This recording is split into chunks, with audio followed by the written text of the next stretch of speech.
rahmatullahi wa barakatuh. Muna gaishe da kowa da kowa da ke wannan gida mai albarka. Farkon nan ba tsakiyar nan ba ƙarshen nan ba. Muna muku fatan alkhairi a daidai wannan lokaci mai albarka. To afwan dai. Yau maga mu ɗauke da wani sirri mai girma, mai fa'ida, mai daraja gaskiya wanda wasu sun san shi wasu kuma da yawa daga cikin ku ba su san shi ba. Sirri ne mai girman gaske kuma mai fa'ida gaskiya abin da ya shafi mallakan ubangida ko mallakan mace ana aiki da shi ko mallakan namiji mutum duk dafa inda yake jikinsa indai aka masa wannan Allah yadda sai a kama shi. Don wannan gaskiya mafi yawanci an fi yawa manyan mutane shi kamar 'yan siyasa ko iyayen gida, 'yan kasuwa. Kana tare da ubangidanka baya maka komai kuma kana son ya dinga maka, ko kina tare da mijinki yana da abin duniya ke kuma kwata-kwata ya mai da ke ba kowa ba. To in Allah yadda kika yi wannan da aka miki wannan Allah yadda, to gaskiya za ki ga abin mamaki gaskiya cikin gaggawa. Sosai. To yadda ake shi ne za a samu zuciyan bijimi, sai a samu allurai guda 100 sai a samu albasa fara a yanka ta a tsaga ta biyu. To shikenan alhamdulillah. Yadda za a yi aikin shi ne wannan allurai ɗin guda 100 in aka samu su za a ajiye su a gefe a rubuta suratu Yusuf ƙafa 1. Duk ƙarshen aya a dinga sa sunan wanda ake so a ja ra'ayin nan nasa a mallake shi ɗin nan. To shikenan a haka za a rubuta ta gaba ɗaya ƙafa 1 sai a ajiye rubutun. Sai a ɗauko wannan allurai.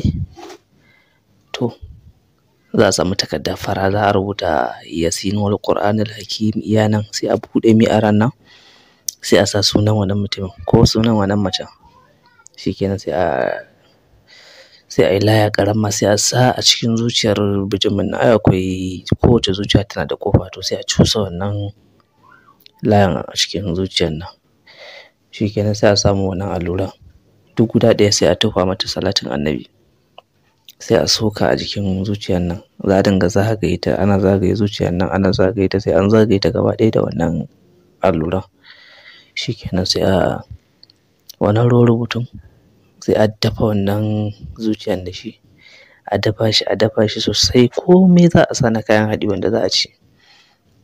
In ya dahu shikenan sai a cire a tsamo ta a cikin miyan da aka yi za a ci kenan. Shikenan sai a dinga cire wannan zuciya wannan ɗin alluran ana cirewa da salatin annabi ana sokawa a jikin wannan albasan nan wanda aka raba biyu. Ɓari ɗaya ne za a dinga sassokawa a tsaye. Za a dinga sassoka allura, a dinga sassokawa sai an soke su gaba ɗaya a jikin wannan albasan. Shikenan sai a samu rami sai a kifa ta da niyya fa, da niyyan wannan mallakan ake so a dinga wannan aikin. Sai a kifa ta haka a tsaye, a kifa ta kai ta kalli ƙasa. Shikenan kawai sai a binne sai a dinga cin wannan zuciyan. Ana ci duk sai ta ƙare gaba ɗaya. Sannan sai a zo a kewayawa wannan kai da ka ci zuciyar sai a maka kewayen Qur'ani 313. To shikenan wallahi in dai mallaka ne to shikenan dai ba zan yi wani akai ba. Wanda yayi zai bada labari dai. Gaskiya idan wannan kan ba mu taɓa yi wa wani ya zo ya ce aiki bai ba. Wallahi gaskiya mutum dai dafa in sa kai masa wannan gaskiya za ka ga ikon Allah cikin gaggawa. Za ka ga yadda mutum zai ta maka alkhairi. Mijinki ne zai ta sake miki kuɗaɗe gaskiya ke ta abubuwa. Ubangidanka ne zai ta sake maka kana yin abubuwan ka yadda ya kamata. Sosai da sosai gaskiya. Wanda bai gane ba zai iya tuntuɓa mu a wannan number na WhatsApp na 080 68 24 1533. In Allah yadda Allah ya samu dace masha Allah.